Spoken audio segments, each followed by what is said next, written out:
Hey everyone, and welcome to the Basil Digital Marketing Channel. If you're just starting your digital marketing journey, or maybe you're a small business owner trying to figure out how to get more leads and sales, well, you're in the right place. This channel is exactly what you're looking for. I'm going to be posting daily explainers to give you the absolute best tips and tricks in the industry.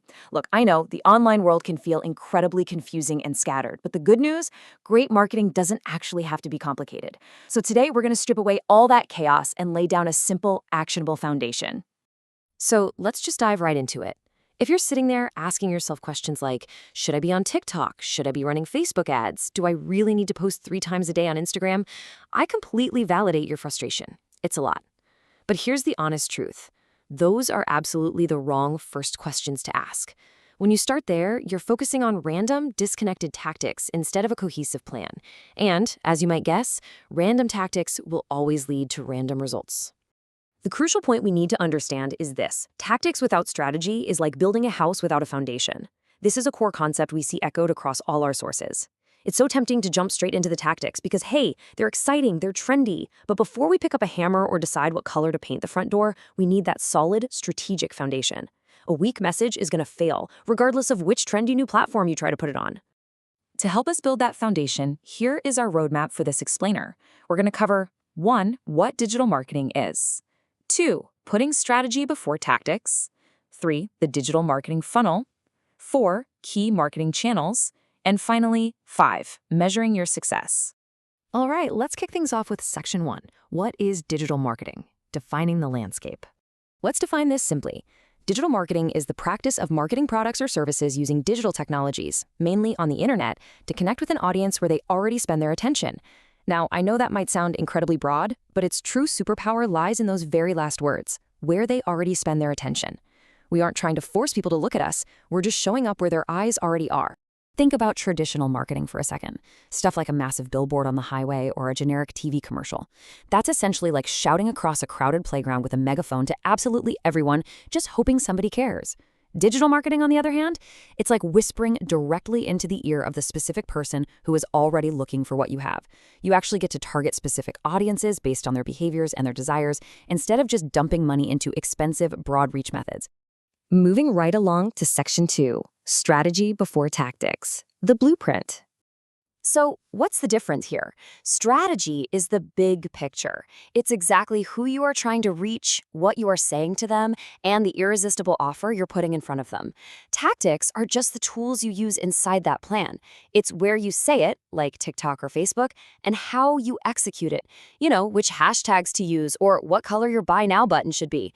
Listen, if your audience is wrong or your core message is weak, the best button color in the universe is not going to save you. Let that really sink in for a second. Attention alone does not create sales. Clear messaging does. You could literally have a video go completely viral, get millions of views, but if you don't clearly communicate who you help, what problem you solve, and why your offer actually matters, you're going to get 0 customers. You have to figure out what your ideal customers need to hear to trust you way before you ever pick a platform to post on. Which brings us to Section 3. The digital marketing funnel, guiding the customer. So how do we actually guide them? The answer is a funnel. And a funnel is really just a deliberate step-by-step path to move someone from being a total stranger to a loyal buyer. Step 1 is exposure, just getting their attention in the first place. Step 2 is discovery, where they realize, hey, I have a need, and they start exploring what you offer. Step 3 is consideration, where they're weighing your credibility against the competition. And finally, Step 4 is conversion, where they actually take action and buy. If you're just posting random content with no next step, you might be getting attention, but you're getting 0 conversions. The funnel is your safety net. All right, let's look at Section 4, Key Marketing Channels, Filling the Rooms. Here are the 6 primary channels you basically have at your disposal. SEO is fantastic for capturing people who are actively searching for a solution. Content, that builds your authority. Email is hands down your best tool for following up. Social media builds your community. PPC or pay-per-click ads gives you immediate reach. And influencer marketing lets you tap right into someone else's established trust. But here is the massive secret. You do not need to be everywhere. You literally only need to be where your best customers are. And channel selection really matters. Get this. 93% of online experiences begin with a search engine. That is a staggering amount of people. And this illustrates exactly why search engine optimization, or SEO, is such a totally critical channel for businesses that are solving specific, searchable problems. But on the flip side, we've got 4.9 billion social media users globally right now, and that number is just growing every single year.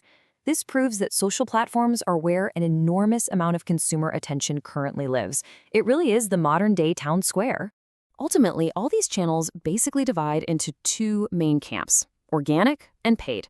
Organic marketing involves your unpaid efforts. Think your social posts and your SEO. It definitely takes time, but it builds incredible long-term trust and authority. Paid marketing is when you're actually spending money, like on Facebook ads, for immediate reach. The best rule of thumb here: use organic marketing to test out your message for free, and then use paid marketing to pour gas on the fire and amplify it once you actually know it works. You also really need to understand outbound versus inbound marketing. Outbound is your traditional push marketing. It's interrupting an audience to essentially say, hey, buy my stuff. Inbound, or pull marketing, is all about creating content so valuable that people actively seek you out. Providing value upfront through inbound marketing is honestly often the single most effective way to earn a customer's trust in today's highly skeptical digital world. And that brings us to our final section. Section 5, measuring your success, the analytics advantage. Look, instead of obsessing over vanity metrics, like exactly how many likes your last post got, you need to focus on the hard numbers: traffic, leads, and sales. These are the metrics that are directly tied to your business growth. How many people visited? How many actually handed over their email? How many pulled out their credit card and bought?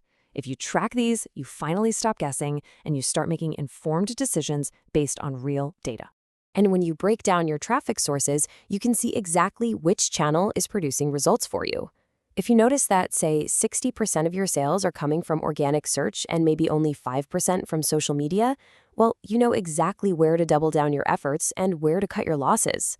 You don't have to be a full-time data analyst here, guys. You just need to figure out what works and do more of it. So let's quickly recap the core takeaways of today's explainer. First, strategy always comes before tactics. Second, breathe a sigh of relief, because you do not need to be on every single platform. Third, build a simple funnel so you stop losing those precious leads. Fourth, remember that trust is the ultimate currency that turns attention into sales. And fifth, track your data so you can stop guessing. The businesses that grow are almost always the ones executing a simple plan consistently, not the ones doing the most complicated things. I want to leave you with a final thought to ponder today. We established earlier that attention alone doesn't create sales, right? So what is the one silent question your customer is asking that your marketing absolutely must answer to build ultimate trust? Before you spend a single dime on ads, take a hard look at your brand's messaging and ask yourself if you are truly answering that question for them. Thank you so much for joining me on this first explainer. Make sure to subscribe to the Basel Digital Marketing channel so you don't miss our daily tips and tricks, and I will see you guys next time.